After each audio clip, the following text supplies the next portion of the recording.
La disparition de Mélissa, pour nous autres, ça a été, puis pour moi, hein, c'est un grand désespoir qui a jamais de fin. On verra jamais la fin tant aussi longtemps qu'on la trouvera pas. Ça détruit une famille. Ça nous fait vivre toutes les émotions inimaginables qu'un être humain peut vivre. On les vit quotidiennement. C'est pas juste une fois par mois. C'est tout le temps comme ça. Quand tu as une petite accalmie, tu dis OK, un petit moment de joie, puis paf, le lendemain, il y a quelque chose qui arrive, puis on retombe dans l'émotion. C'est une tornade, puis on est au milieu, puis ça arrête jamais. On essaie de penser à tout ce qui aurait pu arriver, pourquoi c'est arrivé, comment c'est arrivé. C'est que tu peux plus vivre normalement. C'est impossible de vivre normalement. Moi, je roule en auto, en camion, je regarde encore les plaques de tous les véhicules qui passent à côté de moi. C'est instinctif, ça devient maladif. Pour moi, ce qui est le plus difficile à gérer, c'est vraiment la culpabilité. À tous les fois, c'est comme ça. T'sais. Je voudrais dire je l'aime, puis qu'elle me manque, puis qu'elle est importante dans ma vie. Puis je pourrais plus jamais le faire, ça. C'est ce que ça a. Même après 3 ans, 10 ans, je vais leur vivre encore, cette émotion-là. Elle quittera jamais. C'est ça que ça fait vivre. Alors, on sait que la disparition d'un proche constitue un des traumas les plus importants pour la famille, les amis, les connaissances. Évidemment, pendant cette disparition, plusieurs symptômes vont être envahissants et extrêmement douloureux pour les proches. D'abord, cette attente interminable, douloureuse de retrouver notre être cher, qui se conjugue souvent avec des espoirs de retrouver la personne vivante, des espoirs que cette personne ne souffre pas, mais aussi beaucoup de fantaisie par rapport à ce qui se passe actuellement.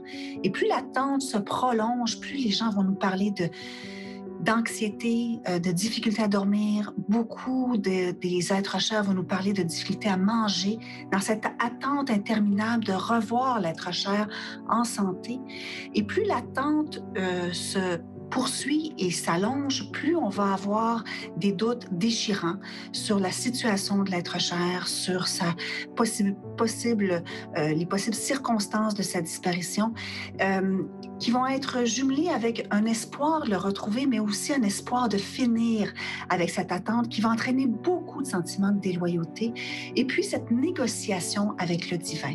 J'espère que je vais la retrouver. Si je la retrouve, oh mon Dieu, je vais faire ceci, je vais devenir ainsi, dans l'espoir de pouvoir enfin retrouver l'être cher. Le stress, il joue avec ta santé. Ça m'a porté à des problèmes de glandes thyroïdes. Ça m'a porté à maigrir aussi, beaucoup, je dirais. À force d'être stressé, ça m'a rendu malade.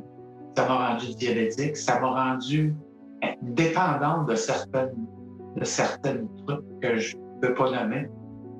Mais tu deviens avec une dépendance, une crainte, puis là, ben, tout ça travaille dans le corps, ben, tu as des maladies qui sortent avec ça. Même si avec l'âge, il y a des maladies qui sortent. Côté mental, c'est que tu y penses, comme tu penses toujours à qu'est-ce qui pourrait se produire, qu'est-ce qui pourrait arriver, ce que tu aimerais qu'il arrive. Naturellement, ben, le stress, il joue là-dedans. Des fois, un petit rien va t'agacer. Dans le temps des fêtes, moi, ça m'agace. Ça me prend pas grand-chose pour être facile à me faire compter ou être de mauvaise humeur. Ça joue sur mes émotions. Je veux dire, le stress m'a amené aussi à craindre beaucoup de gens. Je veux dire, les gens que je connais pas, là, j'ai de la misère à leur faire confiance.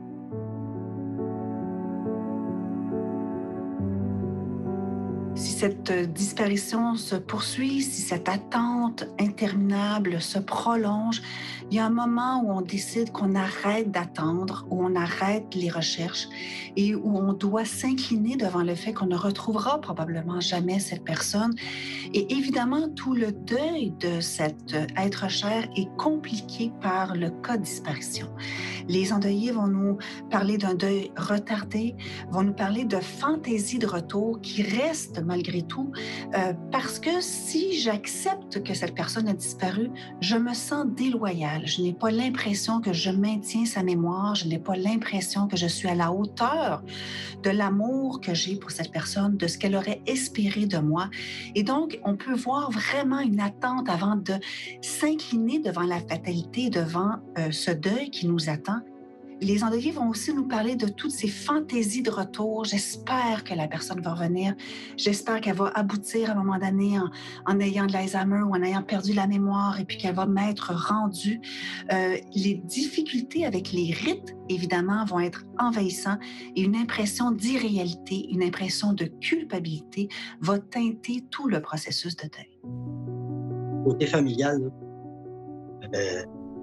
mon père s'est mis à prendre beaucoup plus d'alcool qu'il en prenait avant. Ça coulait à feu, comme on dit. Puis moi, il m'accusait d'être responsable de l'enlèvement. Il m'a toujours dit que c'était de ma faute si Diane était disparue. Puis que j'étais un bon rien, puis ainsi, puis ça. Fait que ça a resté marqué puis gravé dans mon cerveau. Mais en tout cas, j'ai pardonné à mon père tout ce qu'il a fait parce qu'il était tout le temps sous, bien sous, pour essayer de m'enlever sur mes épaules. Ça l'a aidé beaucoup. Mais tu sais, c'est ancré en moi, là. Puis les impacts sur moi personnellement, c'est que j'ai pas grand confiance en moi. Mais même, je vais avoir 65 ans bientôt. Puis tout est comme une montagne pour moi. Là, il faut que je travaille 2 fois plus fort pour être accepté. Puis comme une job, il faut que je donne 2 fois plus pour être accepté. Je me sens pas prêt à 100% dans ma tête. J'ai toujours peur, une peur tout le temps. Si je vois qu'il y a un danger, mais je vais aller les avertir. C'est fort comme moi. C'est soit un instinct que j'ai eu pour pas regarder d'autres dans leur nature. Je sais pas pourquoi. Ça vient automatiquement.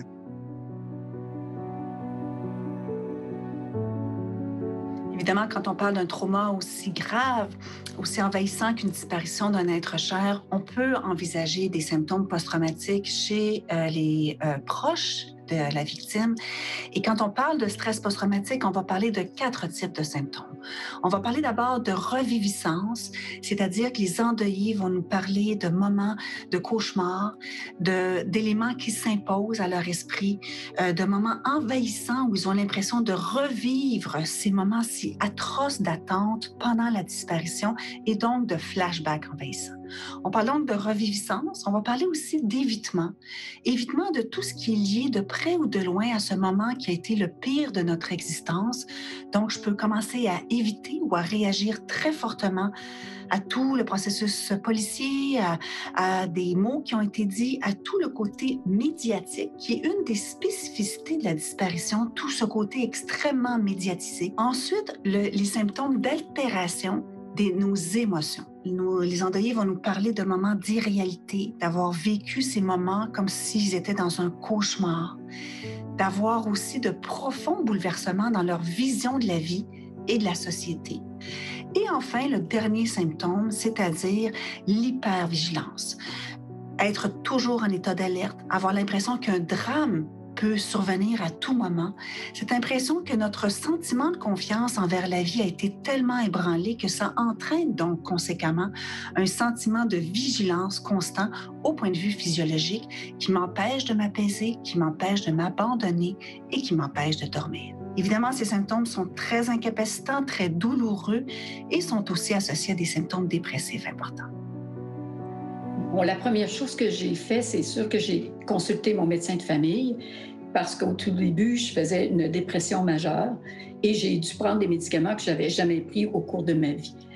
Par la suite, j'ai eu un suivi chez une psychologue. Ça a été quand même assez fréquent dans les premières années.